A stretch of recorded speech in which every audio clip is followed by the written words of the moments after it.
Hello, my name is Marcus Paul, and I'm the strength and conditioning coordinator for the Dallas Cowboys.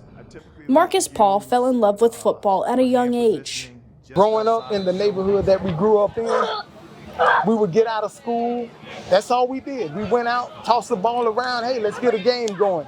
And that's where that football came in. His love for the game was contagious, inspiring many to follow suit, including his brothers Anthony and Isaiah.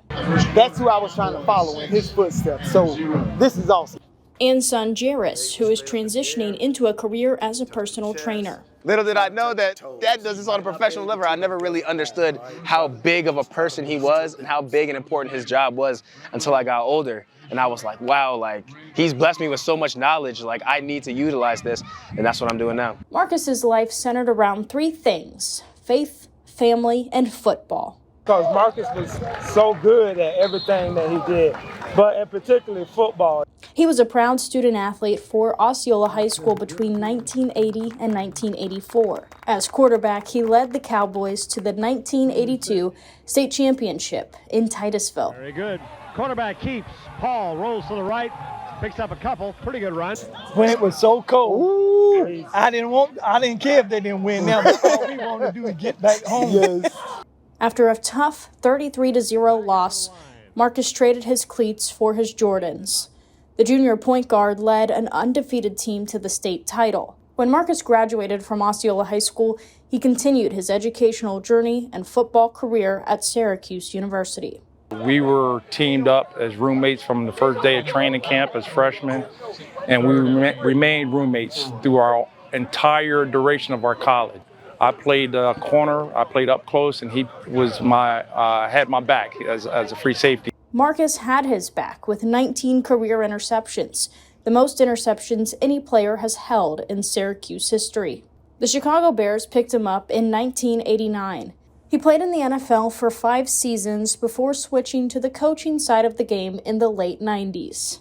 I was born in Syracuse, New York, and then we went to Louisiana. He was with the Saints. That's where my sister was born.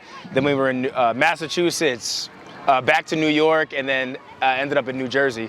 He actually spent the most amount of time with the Giants, so that's the team that I like the most. Jairus and his sister Tabitha had a front row seat to their father's 22-year career as a strength and conditioning coach in the NFL before Marcus passed away in 2020. During that time, they watched Marcus earn 3 Super Bowl rings with the Patriots and 2 with the Giants. The New England Patriots. Well, I remember when we went to the Super Bowl down in Jacksonville when they played The Eagles. The Eagles. Yes. All right, and he was, and they won that Super Bowl, and we went to the after party. And he was just so excited for us to meet Tom Brady and Bill Belichick. While Marcus was off achieving big things, he always remembered, This is home. and his community is family. Football was a springboard to the other things he did in life. He represented Kissimmee in a positive light wherever he went. Marcus gave back often. He loved God so much, and God gave him just so much love and just so many blessings that he couldn't help but give those blessings to other people, And when he put all that good energy out in the world, it always came back in the form of achievements, having the Super Bowl rings, having all the various records and everything like that, and just having such a huge impact on just people in general, especially me. Which is why our school district is proud to name the Osceola High School football stadium after Marcus to honor his legacy.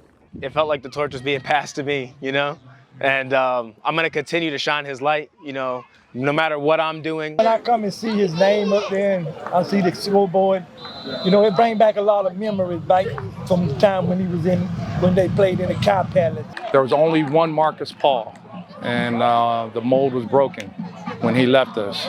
But he's looking down on us. Job well done, bro. We couldn't expect no more out of you than what we see already. As long as we have more people making impacts like that, this world will change. It will be a better place, the place we want it to be.